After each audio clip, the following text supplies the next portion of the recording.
Have you ever heard of NFTs? What's up, everyone, and welcome to another episode of NFT Talk, brought to you by the Concrete Jungle Ballers, an OG RumbleCon League club. Today's episode is a recording of an impromptu conversation I had with two of my buddies on Twitter. Karl Blum is a senior associate at JDS Crypto, the group that led the last round of investment into RumbleCon League, and Seasick is a Bored Ape Mutant, very interested and knowledgeable about NFT Worlds.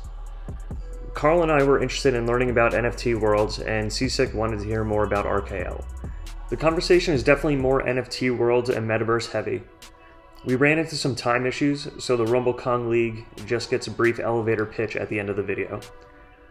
I do plan on making a standalone video on the RumbleCon League soon, as I love the project and I think it is severely undervalued. I hope you all enjoy the convo and learn a little bit about these projects. Thanks. PK, is that what I should call you? Yeah, that's fine. Awesome. Yeah. So, how did you two meet? And what brings you guys to crypto, Web3, NFTs? I kind of got Mike's story, but yeah, I mean, we basically started talking in a ape chat on Twitter. Probably 6, 7, 8 months ago now. Probably, I don't know, a month or two after I bought my Mutant. I'm in the financial world. I trade bonds for a living, run a capital markets group. So always look to diversify my financial assets on a personal level. And, looking back to kind of the start of COVID when volatility hit the equity markets, the Reddit crew, GameStop, I started actively trading like my PA and was, going into a lot of kind of the riskier plays. And then as, 2020 ended into 2021, I saw that kind of writing on the wall and started to phase out of that and look for kind of the next stop. I think like most people that have been into NFT space, it started with Top Shot. People started sharing the moments and showing what they were selling for. So you got into that, and I guess from there, it's kind of the rest is history. Yeah, it's cool. I like how, and for us in particular, we've looked at Top Shot a ton.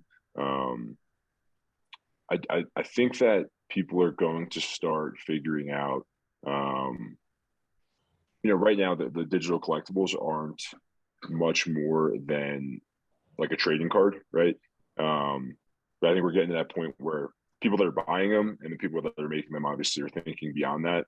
It's like, well, who's going to do something cool? Where I'm holding this digital item and it's more than something just to look at. It's just a true innovation on top of a physical collectible, right? Where a physical collectible doesn't offer too much other than the nostalgia and memorabilia aspect. A digital collectible is kind of cool. Like in NBA Top Shot, those videos are cool. I think owning them is somewhat interesting, but like what is next? And I think, gaming was kind of like the market's, expression of what they thought was a good idea for NFTs to come. And that's why the RKL was really interesting to us, the RumbleCon League, where you could play this game, you could earn, and there's a piece of art attached to it. Yeah. So that's kind of why, and not to speak for Mike, but I would imagine he would echo some of the same sentiment. No, yeah, for sure. And I guess just, Karl knows my story basically, but I'm a software engineer at a fintech company, and, we have to follow different, standards and regulations when it comes to trading. And sorry if you hear my dog squeaking. Kobe. Oh, good. But yeah, for the longest time, I just thought I kind of invested in crypto just on Coinbase, back in 2017 or whatever. But I didn't actively trade it because I thought that, like other securities, I needed to hold it for an entire month, just so my company doesn't get in trouble. But But yeah, it wasn't until COVID where I asked HR and they're like, oh no, like COVID, crypto is fair game, so you can buy and trade it at will, like not regulated, doesn't matter. So that's when I kind of dove into, down some rabbit holes, was on Reddit a lot, learned about NFTs. I started with this app called Vivi. So they have their own standalone app with their standalone marketplace. It's a mobile app, and they have like a lot of licenses for big major brands like Marvel and DC and Disney and stuff like that. So, but yeah, it was one of the guys from that community that tweeted about the Bored Apes, and that's how I got into Bored Ape Yacht Club. Like the day it sold out. I almost bought it when it was still minting, but like my MetaMask wallet didn't have any ETH in it yet. So I'm like, oh, I'll do it tomorrow. And then I wake up the next day, they sold out because Pranksy bought like 1,000 and, Dingaling and some other people. Yeah. Yeah. And I think one of the reasons why Mike introduced me to you, PK, was it's gotten popular in the RumbleCon community and I guess elsewhere as well, but I hadn't really seen it. NFT Worlds. But yeah, I'm really curious, and we have like some ideas about what we could do with the RumbleCon League about showing up with the community in a metaverse. And for us, we've looked at the Sandbox and we've looked at Decentraland.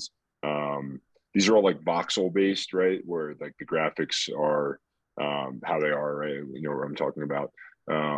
I think there's also ones that are more like 3D realistic image that are in development that are, we're pretty hot on. We think that that's like a big opportunity. People will probably want to spend more time in something like that. But I hadn't seen too much about NFT Worlds. Sounds like you guys know more than I do.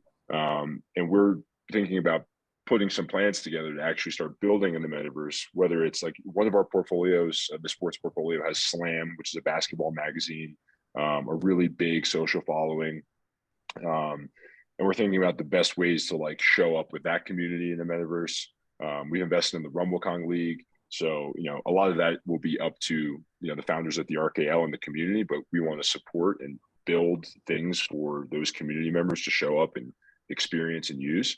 But yeah, I don't know if you guys have any cool ideas. If you've seen anything else outside of NFT Worlds, if you think there's something about NFT Worlds that's compelling, as opposed to a comp like the Sandbox. But yeah, I appreciate, your input on that. Yeah, I mean, so there's a couple things that I think are very compelling about NFT Worlds. First is obviously their tie into Minecraft, right? So immediately having kind of Microsoft as kind of that backstop, right? And if you look at like kind of what's going to be the future of Web3, it's the younger generations, and they've all grown up with Minecraft.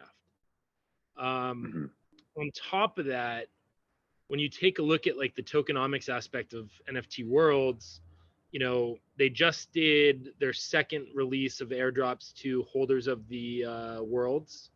And that's the last airdrop that's going to happen if you hold the NFT. And next up is going to be staking, where you can stake your world, and then you're going to receive the world token for that staking.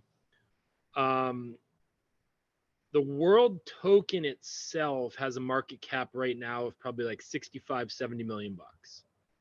When you compare that to, Sandbox and Mana and where they were at their heights, I mean, it's like, not even on the map, right? Couple that with all of these projects that are moving onto NFT Worlds because of their, P2E ability. You have big names like the big names in the NFT world space right now is Hero Galaxy. You have Angels and Devils, Angry Boars, some dinos. But then you have like Blockchain Brown. Well, obviously Gray Boys is a NFT that was created by ArcDev, which is the founder of NFT Worlds. So that's Like, I think that avatar is going to have the ability to go into any of the worlds across all of NFT Worlds. But then you have, Blockchain Brown and Adam from Hungry Wolves that are now creating the White Sands game, so to speak, which is going to be like a, metaverse on a world where they're going to create individual villas that people can go and hang out in and like go from other worlds and port back to their own place where they can hang their NFTs and hang out with their friends and stuff. It's just really moving towards that like Ready Player One idea of the metaverse that we saw, in the movie, or if you read the book initially. No, yeah, and my question is, are these experiences built inside of, and I've never played Minecraft, so like, excuse me if this is kind of like a dumb question, but I'm 40. I didn't even like know what Minecraft was until so like, so can you build like a real game experience on one of these worlds, or is it something that's like ancillary? Is it something that's additive to a community and their game experience, where the members can go meet and do something else, or are people actually building like real game logic inside of these NFT worlds? No, it's all going to be inside of NFT Worlds. So right now there's the Gray Boys game where you can log into their server and go on, and people, it's like a, almost like a paintball fight, but you earn world tokens for playing it. And so these kids are going in and, you play for like a couple hours and you get, a couple hundred world tokens. Well, at 20 cents, I mean, you make 200 tokens, that's $40. But once that token gets to, $1 or $2, like, you're talking some serious coin. And if you look at what the market cap could become, I mean, seeing a $1, $2, $3 price tag on that token is definitely possible. Yeah, that's great. And I think, like my question looking at it is like, cool, Minecraft exists, people use it. And now they're like overlaying a tokenomics model on top of it. We like that, right? We've seen the power of like incentivizing people to play. But the sandbox, like as a comp, has just been like a partnerships and marketing engine, like they've got all this IP and rights coming in. And I just am unfamiliar with like what is being built on NFT Worlds, and it's hard for me to tell like how compelling it is, For sure. And I mean, I think that's like, you'll see a lot of comparisons made between the Sandbox, Decentraland, and NFT Worlds, where like the entire sandbox would fit on one NFT world, right? Like that just shows you the scope of size that these worlds are and what can be created on them. And the ability to like just port from one to the next and stuff. I mean, I think that, if you were just looking at what Mike had up there, that website of White Sands, like that stuff is already built. Like that's not like, showing you what could be. Like they've already built that and it's ready to go. So that's the kind of stuff that's being built on these worlds. Like my buddy the other day bought a NFT world that's Dubai. Like it's already been built out. He just bought it on the secondary, but like they literally built Dubai. I mean, it's pretty crazy. Can I ask some, I guess, basic, stupid questions about NFT Worlds? Mm-hmm. So from what I understand, there's 10,000 plots or whatever you want to call them, right? 10,000 worlds. And each NFT that we see on, like when we look on OpenSea, right? I think I heard them say when I was in that White Sands Spaces earlier today, that each NFT that you see, that's 1/50,000th of the actual world. Like the picture you see is 1/50,000th of what you actually are getting. Correct. Yeah, I mean, it makes sense. Yeah, I mean, so that's what they said, and I thought that was crazy to me, and that one world is the size of the entire sandbox. What's interesting to me, and I guess Karl too, is I know that they have this relationship with Minecraft and Microsoft, and like NFT Worlds is going to be able to be accessed via like, your computer, obviously, Xbox. Oculus, Xbox, PlayStation, whatever, like all these different mediums. Like, can you kind of talk about that a little bit if you have any more information regarding all the So different... it's my understanding you need like the Java edition, which currently is only accessible on computers, Xbox, I assume Oculus, because they talk about with White Sands, if you end up buying a villa, they're going to give you an Oculus. But I know as of right now, like without jailbreaking it, you're not getting on via like a iPhone or any iOS device. Okay. But I assume that will all change as the Java edition gets more and more popular, where people are going to these different worlds. So now, like, because I have like limited experience in any of these metaverses, like I've jumped into Decentraland because I got a free Bored Ape Decentraland hoodie. And I went in to see the Sotheby's exhibit of when they were doing the Bored Ape auction. So I really just like walked around Decentraland a little bit. And yeah, like to me, like, yeah, if there's an event, I could see myself spending time there. Like, like the Bored Apes, they had like that boat casino, the boat casino night or whatever, and you could win NFTs and stuff like that. But like just as from a gamer standpoint, like just Decentraland and running around in it and talking to random people doesn't like really intrigue me or interest me. So I guess I'm just trying to like think of all the different possibilities, what's possible in these metaverses. And yeah, like NFT World seems like it's humongous, and you can have people coming through all these different mediums, through Oculus, through the computer or whatever, and that's awesome. But like I don't even know basic things like, are the worlds gatekept in any way? Like, from what I understand, anybody could go into any world, right? So like if I own a house, right, with this White Sands project, can anybody walk in my house, but only I can like edit? Like, yeah, like, so I guess how does that kind of work? I mean, I don't have like the computer science background to know, but like Adam talked about on the AMA today, how you can give people access to your plot or to your villa, to where without the NFT, they'll be able to get access to it.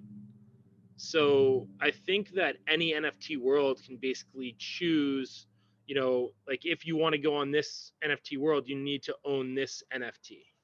Okay. Otherwise, you won't be able to port to it. Okay. Because they do link to your wallet and all that stuff. Yeah. Mike, let me ask you this. As an RKL holder, right?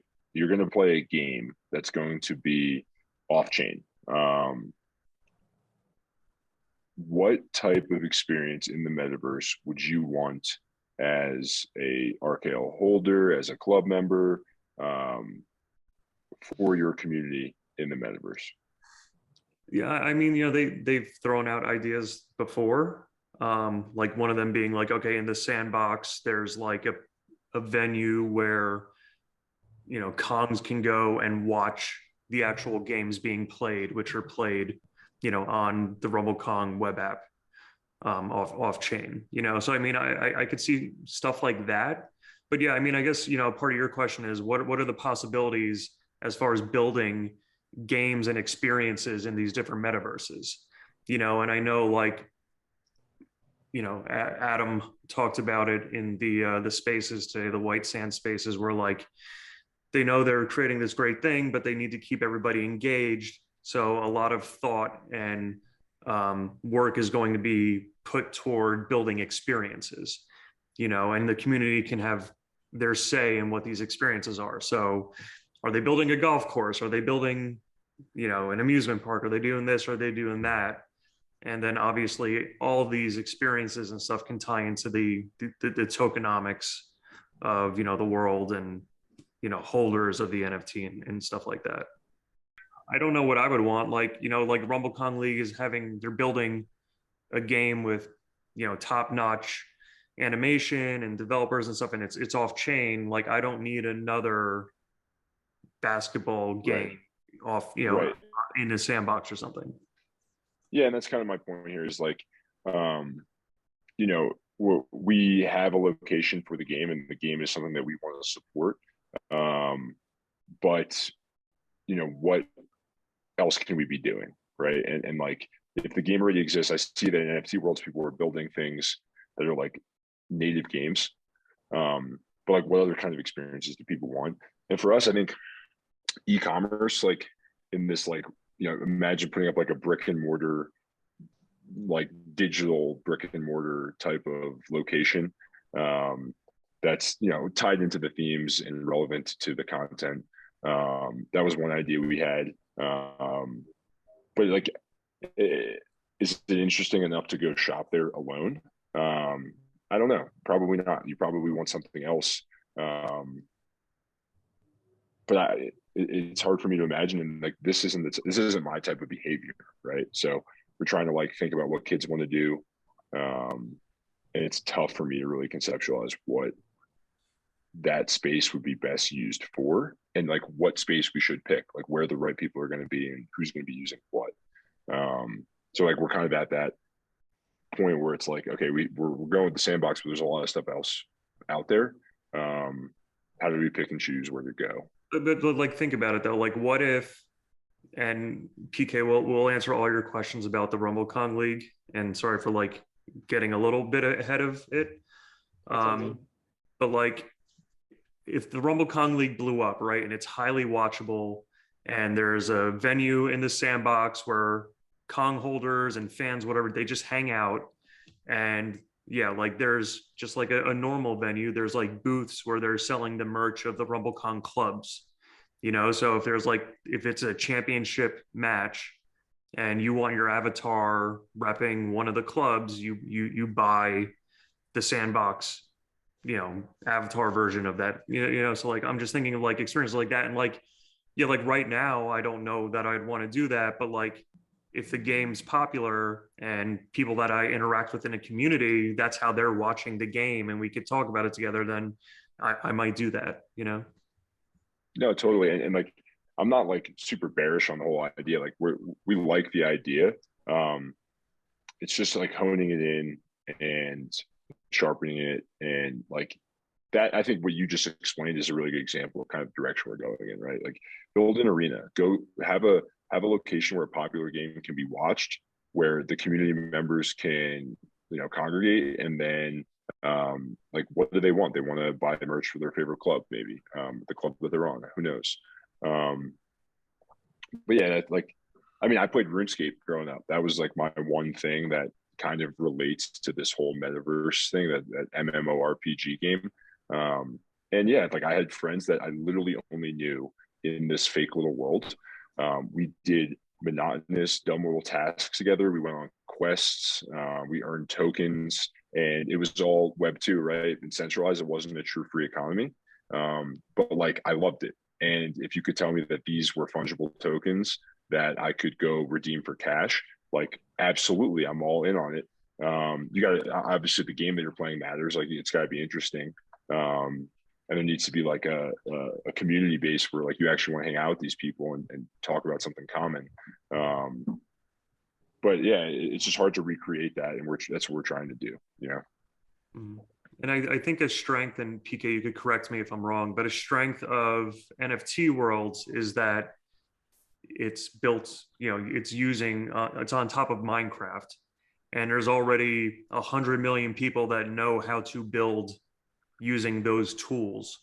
So it may be a lot easier potentially for people to build and create cool things in NFT Worlds, where there's already millions of people familiar with the tools.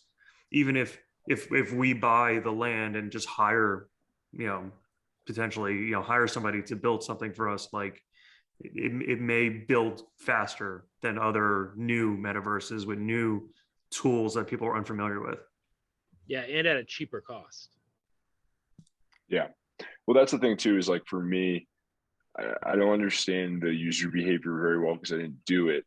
But like, I think that NFT Worlds, if I've heard one thing that's really attractive, it's like this creation aspect to it, where the user can easily like put on their creator hat and go build their own world. Whereas with the sandbox, you know, we are the ones who are going to go out, contract somebody who understands how to design a, you know, metaverse development and then set something up for people to come enjoy. Those are two different things. I think those are pretty distinct. And, you know, I don't know enough about like Minecraft. I guess that's part of the allure to it, where a kid can go and like see his world get created.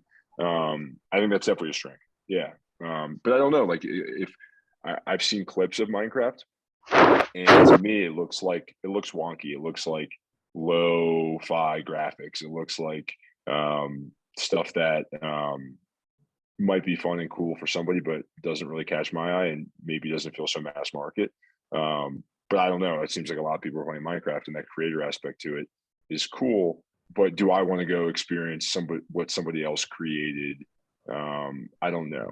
You know, and would the RumbleCon community or the Bored Ape community want to go like run around some world that is, you know, these voxel based like lo-fi graphics that some other kid created?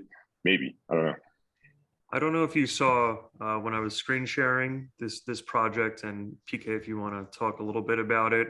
But yeah, White Sands, and it's one of the members is a Bored Ape, Adam Hollander, that's been around for a while. You know, but they were able to create some really nice buildings, these villas. And you wouldn't. This is in NFT Worlds. This is in NFT Worlds. So already built. Yeah, you wouldn't think, like, just by looking at some of these images, you wouldn't think that it was in a Minecraft type game. Totally, like that's great to see, because like when I think Minecraft, that's not what I think, and that's cool as hell.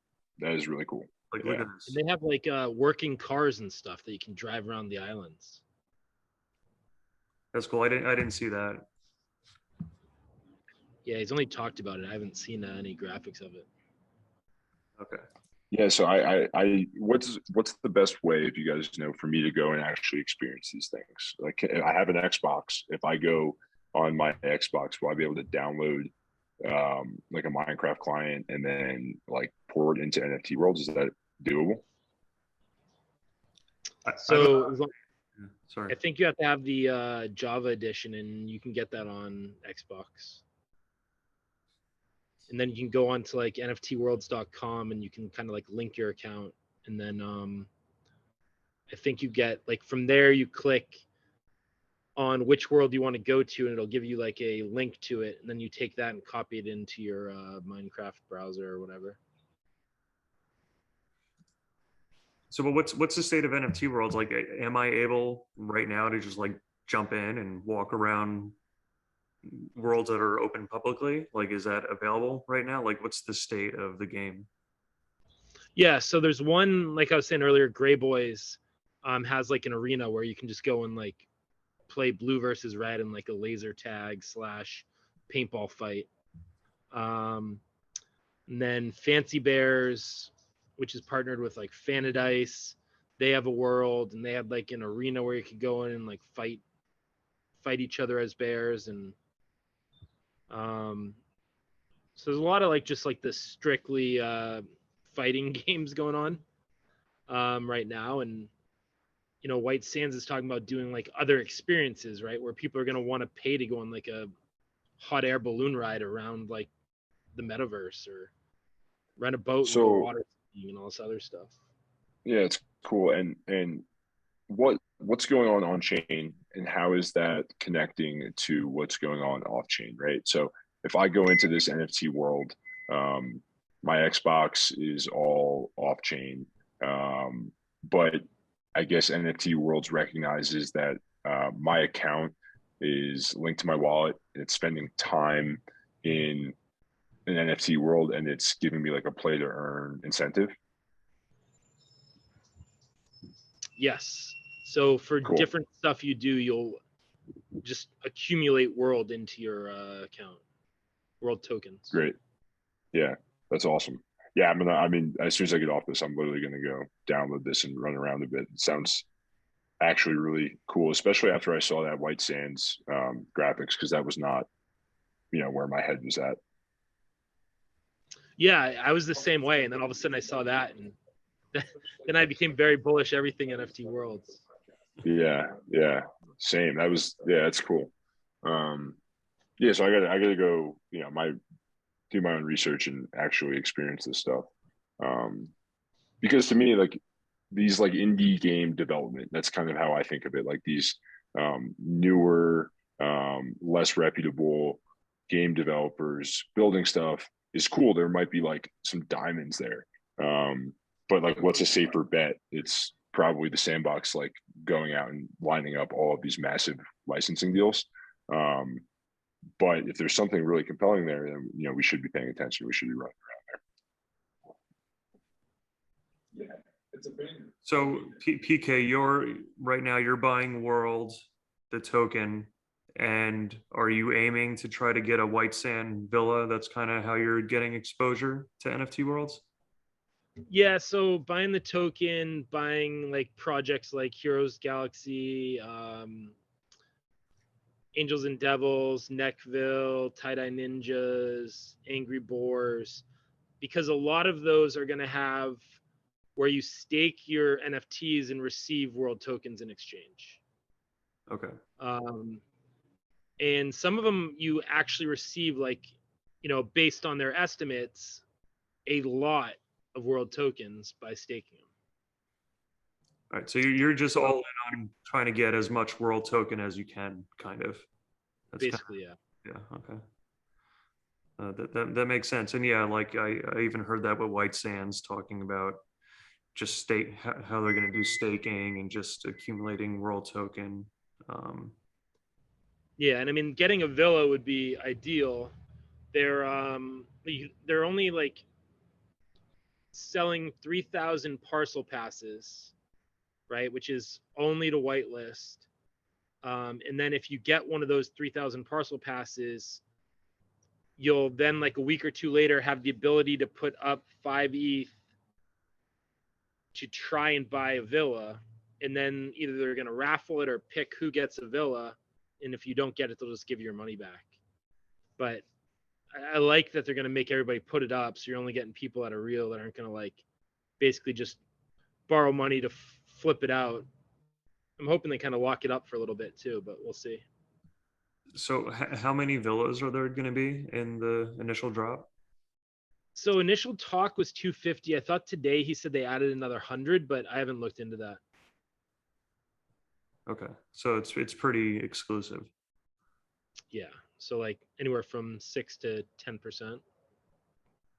Okay, cool. Of the parcels. All right. Karl, was there anything else? Any other questions you had about NFT Worlds? No, I think I just got to go play it. I got to go like rip through their tokenomics, like really go through their documents, and then just play the game. But I do appreciate that. That was super helpful, and like just the images. Appreciate it. Yeah, I mean, I'm trying, and I think everybody right now is trying to find out what to do, what to invest in, where to put their cash, where is it going to be safe, or what's going to go up. And with World Token, even after the airdrops, right, the price still held pretty well, correct? Yeah. So what happened, in my opinion, is you saw a lot of people realize it was going to drop after the airdrop or after the second one. So it was up towards like 50 cents before the airdrop. So you saw people kind of selling before, drove the price down, and then it's stayed relatively constant. Right now it's at like 20 cents. Okay. All right, cool. So you ready to learn a little bit about RumbleKongs? Yeah, I probably only have a few minutes because I got to go take care of my kids here shortly. Oh crap. Okay. But give me the quick and dirty. All right, I'll give you a real quick, and then Karl could jump in on top of it. But the RumbleKong League is it's an NFT project, and it's for a 3 versus 3 basketball game. Yeah. And it's going to have a play to earn mechanics. So, by playing, you earn their Kong token. But each NFT Kong is a player in this game that they're building. So along with their aesthetic traits and what they look like, what they're wearing, they have what's called boosts, and the boosts are vision, defense, shooting, and finish. So those are their stats for how good that they will be in the game. So on top, do you actually play the game, or is it computer? So to start, it's going to be what's the word I'm looking for, Karl? Like not scripted. Algorithmic. Yeah. Like algorithmic based. Okay. There's going to be levels of randomness to it. It's not always going to be, the team with the highest stats always wins. Like they're going to build in randomness to it. Outside of just these Kongs, there's what is called clubs.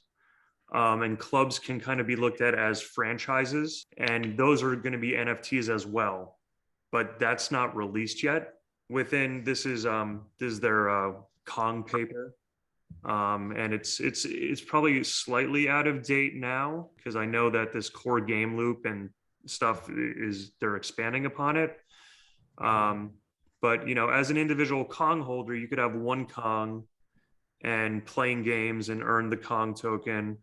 You can join a club, and you need to be a part of a club to play in like tournaments and have access to other things. But you could just be like a club owner. You could buy the club NFT and just be like a manager, essentially, where you're picking the teams to participate in the tournaments, and you if it's not a free tournament, you provide the buy-in, but you're managing all the money. Like, it's giving a lot of freedom and real world mechanics to where, hey, if you want to be in our club, it's a 50-50 split where the club takes 50% of the winnings and the Kongs take the other 50%, or you could set it however you want. Sorry, I'm like rushing since you said you don't have a lot of time. Good. But what prevents like all of the good Kongs from going to one club? There's a cap where each club can only have 30 Kongs. And there's only going to be 300 clubs. So there's just not enough room. But yeah, I mean, I'm sure that there's going to be some clubs that are just stacked, but on top of that, like I mentioned, that there's randomness. There's also going to be like power-ups, essentially, that you can use the Kong token to buy. So you get like temporary boosted stats, and there's just going to be other mechanics involved to hopefully level the playing field. But I think it'd be good if Karl real quick talked about, I guess, the team and what their background is, and they come from gaming, and I guess, different people that have invested in the project. Yeah, definitely. So, we are invested JDS Crypto. We bring like a portfolio of really crypto savvy. There you go. Framework Ventures in the middle is a really good example. They're probably one of the most reputable DeFi venture funds, people that really understand things like tokenomics and crypto economies, which are going to be important here, right? Like, if you study Axie Infinity, you'll see that their token price has been crazy, based on just like issuance and what it takes to burn AXS or Smooth Love Potion in order to breed a new NFT. There's a lot of like moving pieces. So Framework Ventures and Ideal Collab Ventures is another example. They co-invested with us. So on the crypto side, they're bringing that expertise, building out the play to earn economy. And then CAA Sports came in with us, just to bring like that marketing engine, get the best athletes. We already have, Steph Curry has a Kong, Paul George has a Kong. They're going to play. They're going to hopefully be on a good club. But like, that's kind of the weight that they bring.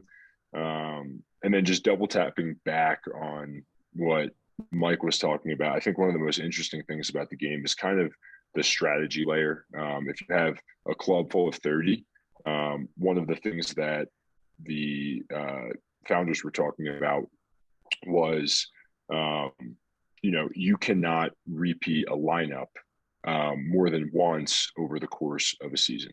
So if I have my best 3 Kongs and I put them in the lineup together once, I kind of blow my load, and then those guys can't play again.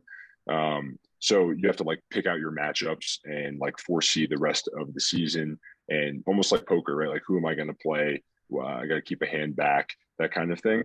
And I think that if you look at something like what's it called, Clash of Clans, again, a game I played a little bit of but not too much of, like that is all strategy based. Like, you level up, you find your strengths, the opponent, and then you have to like basically play a hand.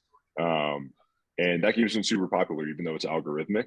I'm personally more drawn to things like Xbox, but I think that strategy layer is kind of the most important piece to the game.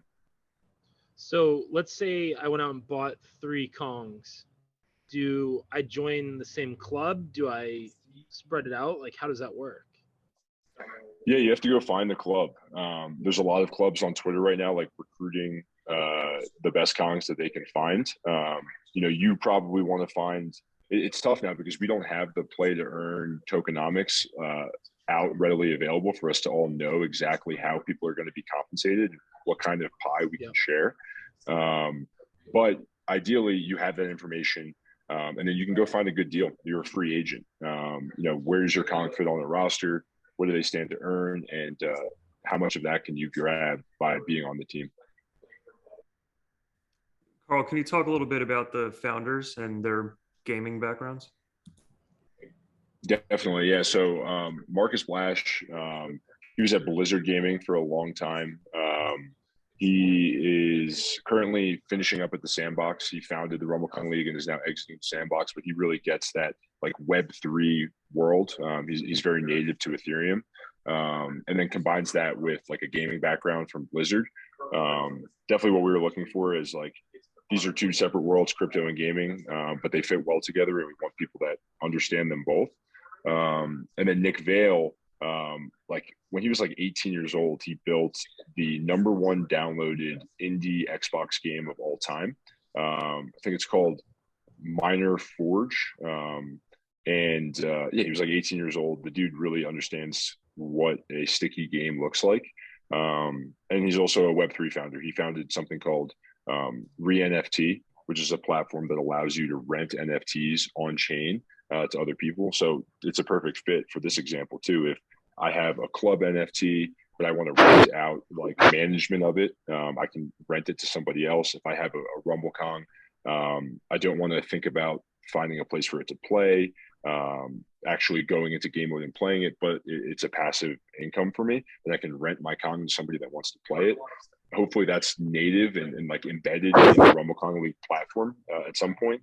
But yeah, like both of these dudes really understand the gaming industry and are also, Web3 native. Yeah, that was the real quick and abbreviated cliff notes. I mean, it's more expansive than that. Like for the club NFTs, they're having an auction coming up, a Dutch auction to acquire these club NFTs. I have an unofficial club. We have a Twitter account, and we're like recognized as an OG club, but nobody's a club until you actually get the NFT. And the estimates are all over the place for what they're going to go for in the auction. And then obviously like how crypto and NFTs are going right now, and just, the market in general, everything has kind of dropped a little, including the prices of RumbleCongs, which already were kind of marching to the beat of their own drum. It just seems like there's a lot of really strong supporters. In the beginning, everybody kind of thought they needed to have 3 Kongs in order to play. So the distribution, the unique ownership, I think, is a little lower than some of other projects. but yeah, so I mean, that's when you see a floor price go up, right? When you have a lot of unique holders. Like if I'm sitting on 5 Kongs and the floor is going up, then I'm gonna sell some of them and hold on to my last one. But when you have like 50% of outstanding NFTs are held by unique owners, that's when people don't want to sell their last one and things start to move. Yeah. But I think its all-time high for the floor was around 3 ETH probably. And it's kind of slowly crawled back down. But even when other projects were pumping, like in January and stuff, like RumbleCon kind of does its own thing. It'll pump when there's a major announcement. You know, like in their latest round of funding, they got like $4 million, and you know, JDS was a part of that, and CAA and Paul George and a few other groups. So that like helped the price. I think it's undervalued, and there's a lot of opportunity, and the team is top notch and has good backers. So I mean, I think it's something that is worth looking at. Cool.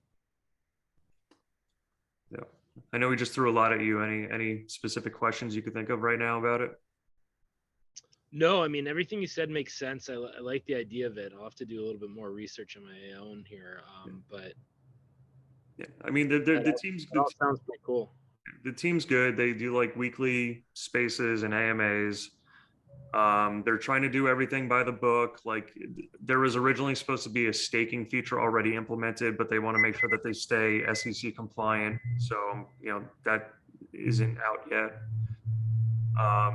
But yeah, I mean, they have a vision of this even having like a gambling aspect to it eventually, where people are betting on these games, you know, and that's another way to be involved in ecosystem, you know. But for holders, it's using your Kongs to playing games or renting them out to people that, you know, want to use your Kong to play in a game. Yeah. So those are the opportunities mainly. I like it. All right, cool. Awesome. I appreciate you giving us some time and yeah, for sure. Appreciate you guys. Yeah, thanks for filling me in on NFT Worlds, and I'm definitely like more inclined to go check it out. Yeah, no, let me know what you think, because I definitely don't have a gaming background. So. Yeah, no, I'm literally going to go check it out right after this, so I'll follow up on Twitter. All right, man. Thank you. Sounds good. Thanks, guys.